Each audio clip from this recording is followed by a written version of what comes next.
Hi, ನಾನು ನಿಮ್ಮ ವಿಜಯ. ನೀವು ನೋಡ್ತಿದ್ದೀರಾ ವಿಜಯ ಲಾಕ್ಸ್ ನೇತ್ರ.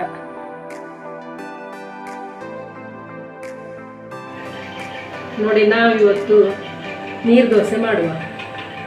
ಅದಕ್ಕೆ 2 ಲೋಟ ಅಕ್ಕಿ ಹಾಕ್ಕೊಳ್ತಿದ್ದೇನೆ. ಇದನ್ನು ಚೆನ್ನಾಗಿ ತೊಳೆದು ಸ್ವಲ್ಪ ಹೊತ್ತು ಬಿಡ್ಬೋದು, ಇಲ್ಲದೆ ಹಾಗೇನೆ ಮಾಡುವ. 2 ಲೋಟ ಅಕ್ಕಿಗೆ ಇಷ್ಟು ತೆಂಗಿನಕಾಯಿ ಹಾಕಿಕೊಂಡು ಕಡಿಯುವ, ಟೇಸ್ಟ್ ಆಗ್ತದೆ. ಅದಕ್ಕೆ 1 ಕಪ್ಪಿನಷ್ಟು ತೆಂಗಿನಕಾಯಿ,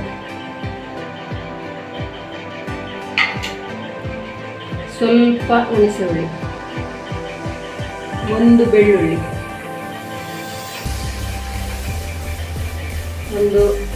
4 ಮೆಣಸು, ಅದನ್ನು ಹುರಿಬೇಕು. ಸ್ವಲ್ಪ ಸಣ್ಣ ತುಂಡು ಬೆಲ್ಲ, ಇಷ್ಟನ್ನು ಹಾಕಿ ಕೆಂಪು ಚಟ್ನಿ ಮಾಡುವ. ಸ್ವಲ್ಪ ಟೇಸ್ಟಿಗೆ ಉಪ್ಪು ಹಾಕುವ.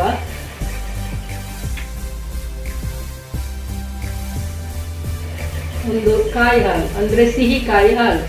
ಈ ನೀರು ದೋಸೆಗೆ ಕಾಯಿ ಹಾಲು ತುಂಬ ಚೆನ್ನಾಗಿರುತ್ತೆ. ಅದಕ್ಕೆ ಇಷ್ಟು ಕಾಯಿಗೆ ಇಷ್ಟು ಬೆಲ್ಲವನ್ನು ಸೇರಿಸಿ ನಾವು ರುಬ್ಕೊಂಡು ಕಾಯಿ ಹಾಲು ಮಾಡುವ. ನೋಡಿ, ಇದೀಗ ರುಬ್ಬಿ ಆಯಿತು. ಇನ್ನು ದೋಸೆ ಮಾಡುವ. ನೋಡಿ, ಇದು ಕಾವಲಿ ಕಾದಿದೆ. ಇದಕ್ಕೆ ನಾವು ನೀರು ದೋಸೆ ಮಾಡುವ. ನೀರು ದೋಸೆ ಹಾಕುವ.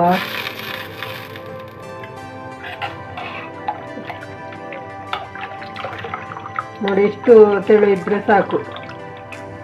ನೋಡಿ, ಇಷ್ಟು ತೆಳು ಇದ್ರೆ ಸಾಕು.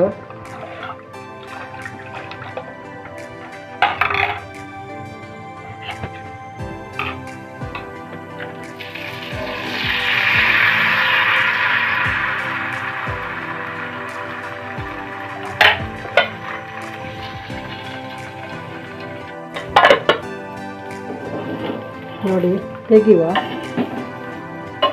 ಹೀಗೆ ಎಲ್ಲ ದೋಸೆಗಳನ್ನು ಮಾಡ್ಕೊಳ್ಳುವ. ನೋಡಿ, ಈಗ ದೋಸೆ ರೆಡಿ ಆಯಿತು. ಮತ್ತು ಕಾಯಿ ಹಾಲು ಹೇಳಿದಲ್ಲ, ಕಾಯಿಗೆ ಬೆಲ್ಲ ಹಾಕಿ ಒಂಚೂರು ಉಪ್ಪು ಹಾಕಿ ಇದು ಕಾಯಿ ಹಾಲು ಮಾಡ್ಕೊಂಡಿದ್ದೇನೆ. ಇದು ತುಂಬ ಒಳ್ಳೆಯದಾಗ್ತದೆ, ಟೇಸ್ಟ್ ಇರ್ತದೆ. ನಾನು ಸೋಸಿದ್ದೇನೆ, ಒಬ್ಬೊಬ್ಬರು ಸೋಸೋದಿಲ್ಲ. ಮತ್ತು ಇದು ಕೆಂಪು ಚಟ್ನಿ. ನೋಡಿ,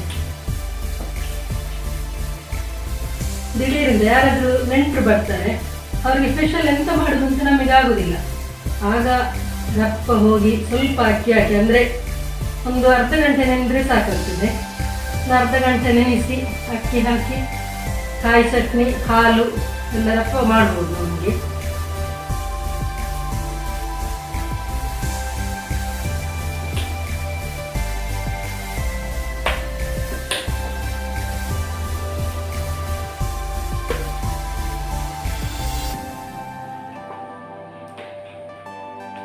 ಕಾಯಿ ಹಾಲು, ಚಟ್ನಿ, ದೋಸೆ ಎಲ್ಲ ಟೇಸ್ಟ್ ಮಾಡುವ. ಬನ್ನಿ, ಸಬ್ಸ್ಕ್ರೈಬ್ ಮಾಡಿ ಮರಿಬೇಡಿ, ನನ್ನನ್ನು ಪ್ರೋತ್ಸಾಹಿಸಿ.